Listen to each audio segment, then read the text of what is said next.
ஸ்ரீகிருஷ்ணாய பரபிரம்மணே நமः. ஸ்ரீமத்பகவத்கீதா தியானஸ்லோகாः.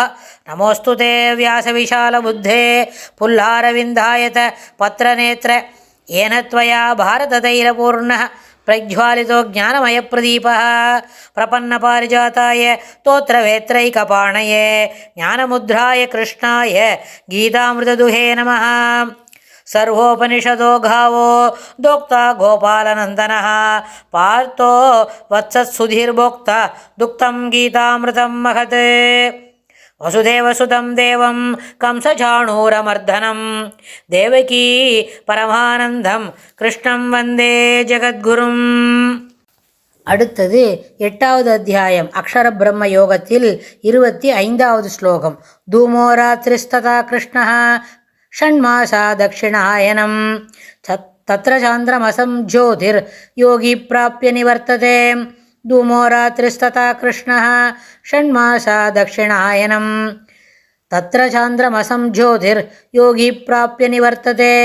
இந்த ஸ்லோகத்தில் பெருமாள் என்ன சொல்கிறாருன்னு கேட்டால், தூமஹா ராத்திரி, அதாவது புகை மண்டலம் நிறைந்த ராத்திரி இரவு, ததா அவ்வாறே கிருஷ்ணபக்ஷம் ஷண்மாசா தட்சிணாயனம் தட்சிணாயன 6 மாதம், தத்ர அவற்றில் யோகி கர்மயோகியானவன் சாந்திரமசம் ஜோதிஹி சந்திரனுடைய ஜோதிர் மண்டலத்தை அடைந்து நிவர்த்ததே யோகி பிராப்பிய நிவர்த்ததே அடைந்து திரும்பி வருகின்றான் அப்படின்னு சொல்கிறார். அதாவது நம்ம சென்ற ஸ்லோகத்தில் கூட பார்த்தோம் இல்லையா, சத்தியலோகம் வரைக்கும் பிரம்மாவோட சத்தியலோகம் வரைக்கும் போனால் கூட போனவன் என்ன பண்ணணும், திரும்பி தான் வரணும் அப்படின்னா. அதாவது புகை மண்டலங்கள் நிரம்பிய இரவு ராத்திரியில் என்ன கிருஷ்ணபக்ஷத்தில் தட்சிணாயனமான 6 மாதங்களில் தத்ர அவற்றில் கர்மயோகியானவன் சாந்திரமசம் ஜோதிஹி சாந்திரமசம் என்று சொன்னால் சந்திரனுடைய ஜோதிர் மண்டலத்தை அடைந்து நிவர்த்ததே திரும்பி வருகின்றான். அதனால் இந்த கடைசி 6 மாதம்னு சொல்கிற மாதிரி ஷண்மாசா சாந்திர மாதத்தில் இருக்கிற வழியில் யார் பிரயாணப்படுறானோ, என்ன பிரயாணம், கர்மயோகியாக இருக்கிறவன், அங்கேயும் யோகி தான் அவன் சுக்லபக்ஷே வெளிச்சமான அடிப்படையில் கிளம்பி போகிறாரு அந்த ஜீவன். இந்த ஜீவன் என்ன பண்ணிட்டு இருட்டு தூமோ ராத்திரி அதில் திரும்பி போகிறதுனால என்ன பண்ணுறான், கண்டிப்பாக அந்த பிரயாணப்பட்டாக்க சந்திரனுலகத்தை அடைந்தாலும் மீண்டும் திரும்பி வர வேண்டி இருக்கும். அதாவது அடைபெருமிரு 4 என்னது 2 வகையானது. ஒன்று தேவயானம், ஒன்று பித்ருயானம். பித்ருயானத்து வழியாக போனால் கண்டிப்பாக திரும்பி வரணும்.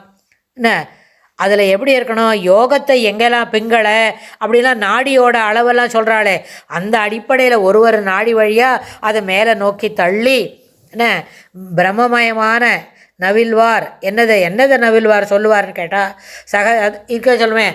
ஒரு யந்திரம் சகசிராரம் அப்படின்னு கீழேந்து லிங்கத்திலேருந்து ஆரம்பித்து மூலாதாரம், சுவாதிஷ்டானம், மணிபூரகம் அப்படிலாம் சொல்லி மேலே ஆக்ஞா சக்கரம், சகசிராரம், அதாவது 2 புருவங்களுக்கு மத்தியில் நிறுத்தி அதுக்கு மேலே அது தலைக்கு மேலே இருக்கிற ரந்திரத்து வரைக்கும் அந்த சகசிராரத்து வரைக்கும் வழியாக தூக்கின்னு போய் அது வழியாக பிராணனை விட்டா அவன் என்ன பண்ணுவான், மேலே உலகத்துக்கு போவான். ஆனால் ஒளி உலகத்தை தாண்டி இந்த சந்திரனை அடிப்படையாக வச்சு நடக்கிற இந்த ஷண்மாசம், இந்த 6 மாதத்தில் தட்சிணாயனம் வழியாக பிரயாணப்படுற அந்த ஜீவன், அந்த கர்மயோகி என்ன பண்ணுவான், சந்திர மண்டலத்தை அடைந்து அவன் மனுவனை மீண்டும் நிவர்த்தந்தே திரும்பி வருதல் ஆகிய நிகழ்வு ஏற்படும் அப்படின்னு சொல்லி கொடுக்குறார். அதாவது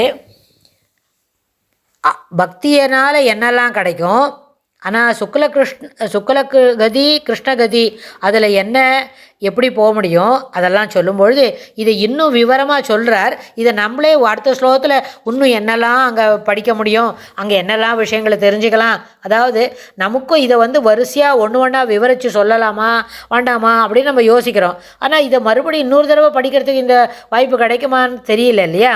அதனால் என்ன பண்ணலாம், இந்த ஸ்லோகத்திலேயே இன்னொரு என்ன எல்லாம் இருக்குது, இந்த கிருஷ்ணகதியில் போகிறது அப்படின்னா என்ன, அப்படின்றத நம்ம கொஞ்சம் இன்னும் கூட தெளிவாக பார்க்கலாம். அடுத்த ஸ்லோகத்தில் பெருமாள் இன்னும் என்ன அங்கே சொல்லி கொடுக்குறார் அப்படின்னு நம்ம தெரிஞ்சுக்க முடியும்.